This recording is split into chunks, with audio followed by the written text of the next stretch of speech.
¿Quieres enviar algo desde los Estados Unidos a Venezuela? Tuplata.com.be es la mejor opción.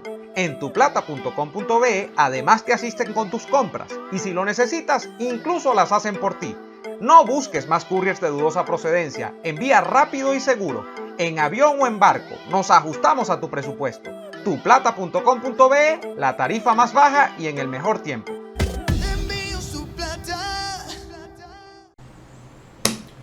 ¿Tienes un libro que merece ser publicado? Este mensaje es para ti. O Ediciones te proporciona el más completo servicio de edición, diagramación y publicación para que tu libro entre en las principales plataformas digitales de venta de libros impresos y electrónicos.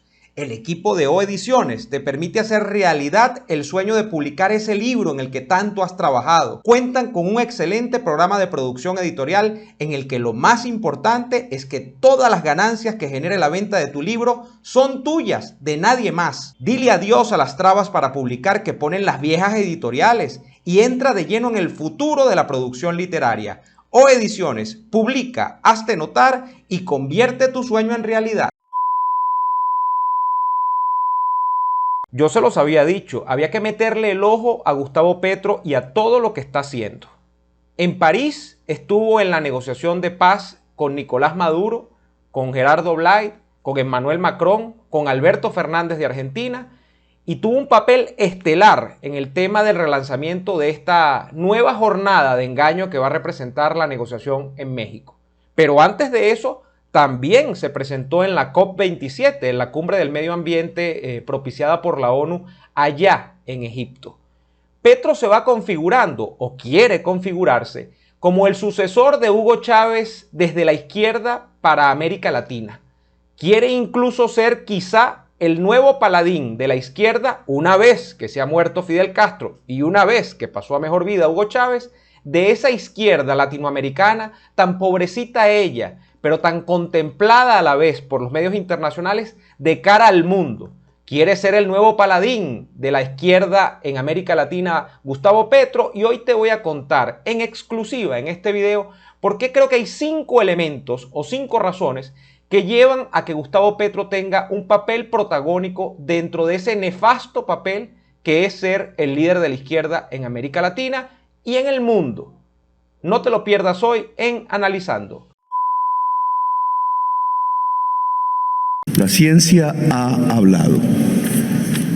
La crisis climática es el principal problema de la humanidad. Puede acabar y tiene ese potencial la vida en el planeta y la existencia de la especie humana. El liderazgo político desde la COP número 1 hasta la fecha ha fracasado en detener la causa de la crisis climática. Cada vez más consumimos petróleo, carbón y gas, e incluso los tiempos que tendríamos para planificar la solución los hemos destinado a la guerra, a la geopolítica del dominio de la humanidad y no a salvar la humanidad.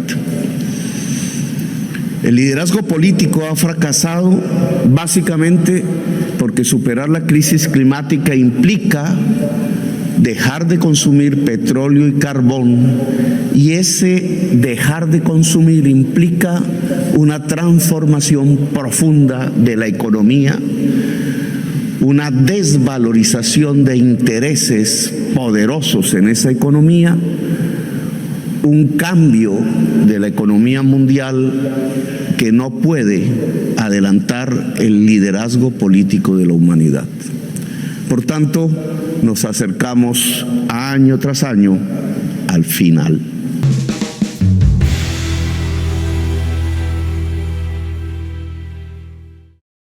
Este va a ser un video que seguro va a generar mucha polémica. Me van a decir, oye, tú estás a favor de Petro, tú estás diciendo que Petro es un gran líder. No, sino que hay cosas en el camino que hay que verlas y hay que reconocerlas. Estamos hablando de que las realidades existen y ya. Uno a veces las puede modificar, a veces no las puedes modificar. Pero en el caso de lo que estamos hablando el día de hoy, es algo que creo que está en desarrollo y que evidentemente está tomando cuerpo. Si no, no lo estaría comentando hoy con ustedes.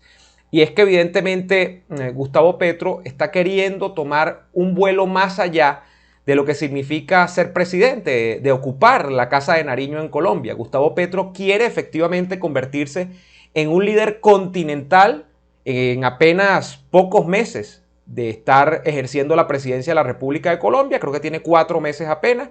Y que de hecho no es que lo ha hecho tan bien, porque las cifras económicas de Petro, sobre todo respecto de lo que significa la devaluación de la moneda, hablan por sí sola. Pero independientemente de esto, y como ocurre muchas veces desde la izquierda, este tipo está montando un relato donde pues no es que está haciendo un mal gobierno, sino que incluso no lo hace mal allí, sino que es un tipo que tiene un liderazgo incluso continental.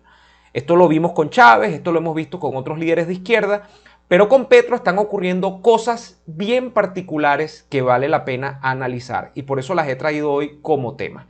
Fíjense que les he dicho que les voy a dar 5 razones del por qué Gustavo Petro está de alguna manera montado en un vuelo ni siquiera nacional, sino en un vuelo internacional para sustituir, a mi modo de ver, el liderazgo que en algún momento tuvo Hugo Chávez, que fue nacional primero, luego regional, a punta de petrodólares, con lo que significó la inmensa corrupción de PDVSA, y luego incluso internacional. Chávez se convirtió en una vedette en la ONU cuando iba para allá y decía que Mr. Bush había dado un discurso que había dejado el podio, la tribuna de oradores en la ONU, en la Asamblea General, hedionda a azufre, y mucha gente alrededor del mundo le reía las gracias. Hugo Chávez se convirtió en un personaje que incluso motivó películas documentales, que incluso motivó libros a propósito de lo que era la gran experiencia venezolana y cómo la izquierda había reconfigurado el poder en estos lados del mundo. Bueno, Gustavo Petro anda más o menos en esa misma onda y eso que solo, repito, tiene 4 meses en el poder. Pero sin más dilaciones, vamos a ir unas por unas escudriñando en las razones o en las claves que yo veo para que podamos decir que Petro está tratando de convertirse en el nuevo líder de la izquierda latinoamericana. Número 1. Petro es un personaje que cabalga a medio camino generacionalmente dentro de los liderazgos que hay de izquierdas actualmente en América Latina. No es tan joven como un Gabriel Boric, que en algún momento fue vendido como la joven promesa de la izquierda hispanoamericana, porque es un tipo que está en sus 30, porque apenas este es su primer cargo político importante, porque pues además tiene un discurso todo disruptivo, deconstruido, posmoderno, una cosa súper loca. Pero tampoco Gustavo Petro es un personaje que efectivamente haya ejercido la presidencia antes, como por ejemplo podríamos estar viendo en el caso de Brasil a Lula da Silva, que creo que está un poco entrado en años y además está un poco desgastada su imagen por todo lo que significó, independientemente de que no terminó quedándose preso, ese juicio por corrupción que le siguieron en Brasil a propósito del Lava Jato. Es decir, Petro no es ni tan bolsa como Gabriel Boric, porque no es tan muchacho como Gabriel Boric, pero tampoco es un tipo que está tan rayado desde el punto de vista de que le han abierto expedientes o le han hecho juicios por corrupción, como le pasó a Lula da Silva. Eso, amén de que Gustavo Petro, cuando fue alcalde de Bogotá, incluso terminó destituido de la alcaldía por escándalos de malos manejos del poder, ¿no?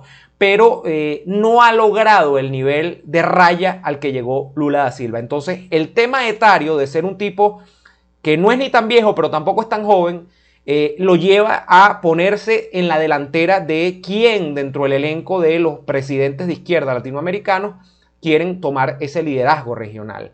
Quizá la competencia que tiene más cerca Petro, y creo que ya ni siquiera es competencia, se pensó en algún momento, era Andrés Manuel López Obrador en México. Pero López Obrador ya luce bastante viejo también, incluso va de salida en el poder en México, aunque pareciera que va a quedar influyendo mucho en la política mexicana, a propósito de lo que significa toda la designación de su sucesor, pero no pareciera que tiene el mismo fuelle que tiene un Petro que está entrando ahorita a la Casa de Nariño y que, bueno, desde el primer momento le han vendido el relato de ser la gran promesa nueva de la izquierda, pero con madurez, no al estilo Boric, sino con un poco más de madurez. La segunda razón es que Petro tiene esa imagen, ese background que le encanta a la prensa progresista internacional, a la prensa de izquierdas del mundo. Y es que Petro es un guerrillero redimido. Petro es un guerrillero convertido a la democracia, supuestamente. Recuerden ustedes que Petro comenzó sus pasos en política en el M-19, que era una guerrilla terrorista en Colombia. Y más allá de que Petro probablemente no tuvo demasiado tiempo en el M-19, ni fue protagonista tan directo pues de los atentados terroristas. Recuerden ustedes que el M-19 incluso asaltó el Congreso de Colombia. Sí es un personaje que pasó por la guerrilla y que luego entonces progresivamente, creo que en los 90, bueno, llegó a la política formal y fue electo por los votos, fue alcalde de Bogotá, fue senador una buena cantidad de años. Entonces tiene el típico package, el típico empaque que le encanta a la prensa internacional, que tiene que ver con un tipo que es guerrillero, pero que luego se domestica y lo enseñan a comer con cubiertos y a portarse bien en sociedad.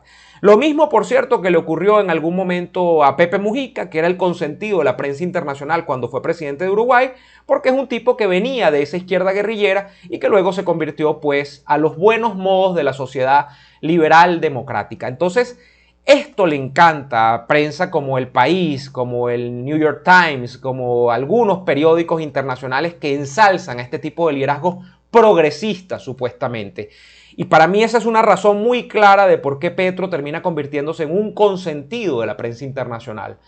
No vayamos muy lejos. Hace pocos días le han hecho una entrevista a Petro en El País, donde, bueno, han conversado con él durante un vuelo de estos que estaba tomando mientras estuvo en París o cuando estuvo en Egipto, en la COP27, y prácticamente se le ha vendido pues como un gran líder, se le ha vendido como un hombre estadista, que viene de la izquierda y tal, y tiene sensibilidad social, y que critica a las derechas, y que dice una cosa como, por ejemplo, que el gran miedo que tienen las izquierdas latinoamericanas es que la derecha llegue al poder, porque la derecha siempre mata cuando está en el poder. Bueno, yo me pregunto qué hacen los guerrilleros cuando están en el monte, qué hace la izquierda radical cuando está ejecutando la teoría marxista de la toma guerrillera del poder. ¿Acaso no mata o es que convence a los estados y a las policías y a los ejércitos a punta de flores y palabras? Entonces, este tipo de estupideces mayúsculas son concebidas por la izquierda que está en los medios internacionales. Y eso se ve muy claro en Petro, un consentido de esta prensa progresista internacional. El tercer elemento puede parecer muy tautológico, es decir, muy directo, puede parecer una obviedad del tamaño de una catedral, pero el caso es que Petro no es bruto. Gustavo Petro no es estúpido. Gustavo Petro no nació ayer, ni lo van a enterrar en urna blanca definitivamente cuando muera. O sea, Gustavo Petro no es Pedro Castillo, que es un sujeto que se ve bastante estúpido, que es un sujeto que se ve bastante forzado en la presidencia del Perú, por ejemplo. Y estoy hablando de Pedro Castillo porque es otro líder emergente de la izquierda en América Latina, pero que como emergió, pues asimismo decayó su estrella. Estamos hablando de que Petro es un tipo muy astuto y que desde el punto de vista de las palabras es un malabarista profesional.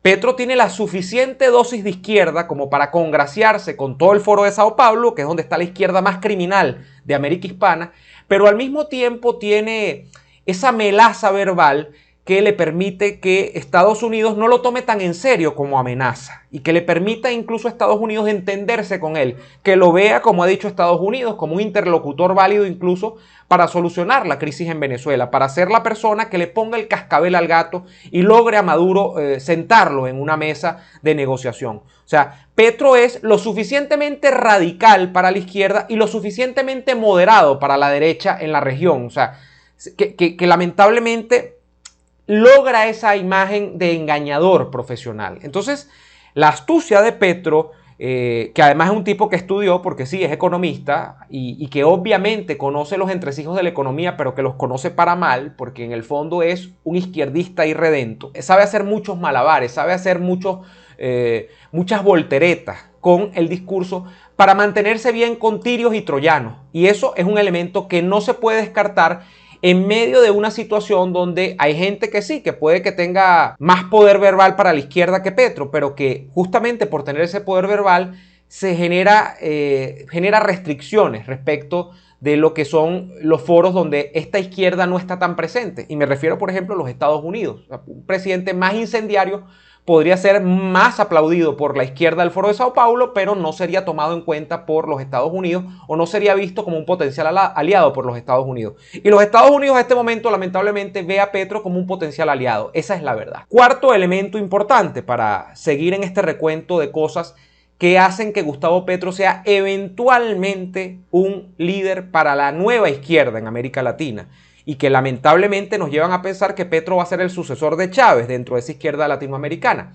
Por cierto, te recuerdo que si te gusta este video puedes apoyarnos con tus contribuciones a través de PayPal en un enlace que dejo debajo en la descripción del video, y también puedes suscribirte a nuestra cuenta en Patreon, donde de hecho tienes recompensas por suscribirte. Ves los programas en anticipado, ves algunos contenidos que no salen públicamente, como los confesionarios de fin de semana con Daniel Lara. Pero volvamos. Cuarto elemento. Cuarto elemento es que Colombia, al igual que Venezuela, tienen una posición geográfica envidiable. Colombia es un país que tiene esa ubicación al norte de Sudamérica, donde tiene la parte costera, donde tiene la parte de la conexión con el resto de Sudamérica. Y además la ubicación geográfica de Colombia tiene que ver con la gran producción o capacidad de producción de cocaína que tiene. Les voy a poner esto en cifras.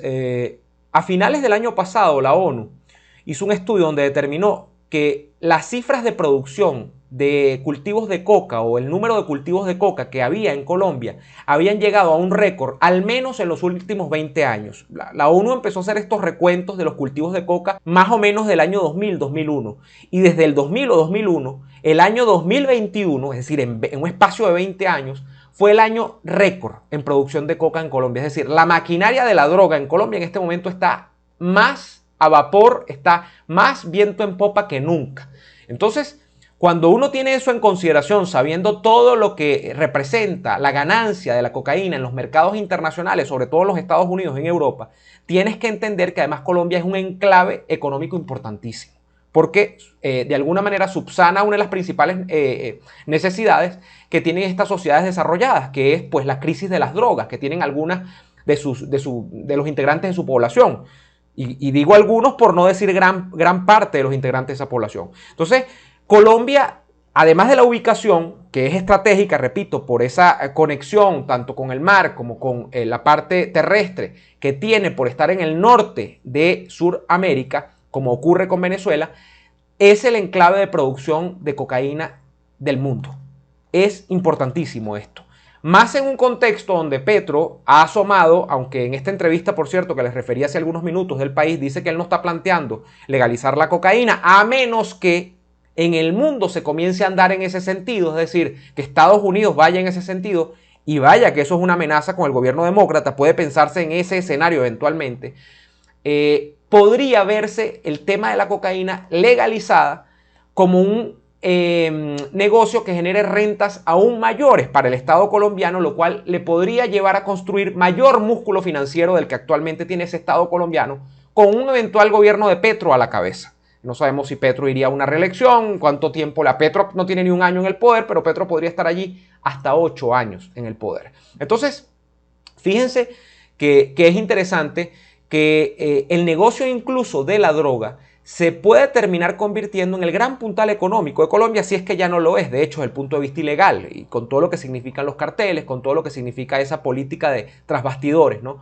Pero por eso es muy importante tener la presidencia de Colombia, por lo que implica en términos económicos también. Quinto y último elemento, que es un elemento también desde el punto de vista simbólico, así como eso de que Petro es un guerrillero que se regeneró, habría que decir que Petro ha vivido y vivió en la campaña electoral y vivió apenas triunfó en la elección presidencial en Colombia de todo el mito que representa ser un hombre de izquierdas, supuestamente, que es el primero que toma el poder en Colombia. Ustedes y yo sabemos, porque somos personas inteligentes, que realmente Petro no es el primer presidente de izquierda de Colombia. En Colombia gobernó, por ejemplo, César Gaviria. Gobernó luego de Gaviria, gobernó Samper. Y ambos eran militantes del Partido Liberal Colombiano, que tenía como que sus familias, ¿no? Pero si nos vamos a ver el caso, o sea, eran medio izquierdosos ambos. O sea, no eran presidentes, por decirlo, como Chávez, no eran presidentes quizá como Lula, pero eran presidentes que de derecha no era. O sea, no eran tipos que te hablaran del libre mercado y nada más, no. Eran tipos que hablaban de justicia social. Eran tipos que pensaban en las luchas de clase y tal. O sea, de alguna manera eso estaba implícito allí. Sin embargo, para la gran prensa internacional, Petro es el hombre que logró que en Colombia una persona de izquierda, por primera vez en 200 años o más de historia de existencia de esa república, gobernase desde la izquierda. O sea, eso es inédito. para el mundo. Y de ese mito ha venido viviendo Petro, o sea, del hombre que es invencible porque logró por fin sacar a las oligarquías de la derecha colombiana del poder. Esto significa también, como significó en su momento para López Obrador, un aliento tremendo, porque recuerden ustedes que en México, donde tampoco es que hubo gobiernos estrictamente de pura derecha, porque el PRI es un partido nacido desde la izquierda, pero se vendió mucho la especie de que en México había estado gobernada 70 años por el PRI y luego 12 por el PAN, ¿no? Que era la oposición tradicional al PRI, que era la derecha mexicana en teoría. López Obrador vendió la especie de que él era el único presidente de izquierda que había llegado al poder en México y en esa misma onda anda Petro. Sin embargo, López Obrador, pues ya como les he dicho, está al final de su periodo presidencial, pero Petro está fresquito, apenas sentado en la silla del poder en la Casa de Nariño. Y este manto, esta simbología de ser el único hombre de la izquierda que ha logrado derrotar a la derecha en Colombia es muy poderoso en términos simbólicos también y puede llevar a eso que también usó Chávez en el año 98, a ese gran envión desde pues lo que significa ser un antisistema para supuestamente cambiar las cosas desde el poder. Este ha sido el video por el día de hoy. Espero que estas 5 razones para pensar en por qué Petro se va a convertir o quiere convertirse en el sucesor de Chávez dentro de la izquierda latinoamericana hayan sido de interés para ustedes. Como siempre les digo que si quieren apoyar este tipo de contenido, lo pueden hacer suscribiéndose a mi Patreon, patreon.com/neoadolfo, también apoyando el canal a través de PayPal con el enlace que dejo en la descripción del video, y también suscribiéndote al canal, dándole like a los videos, activando la campanita, comentando y difundiendo cada uno de estos contenidos a través de tus redes sociales. Te mando un gran abrazo y nos vemos en un próximo Analizando.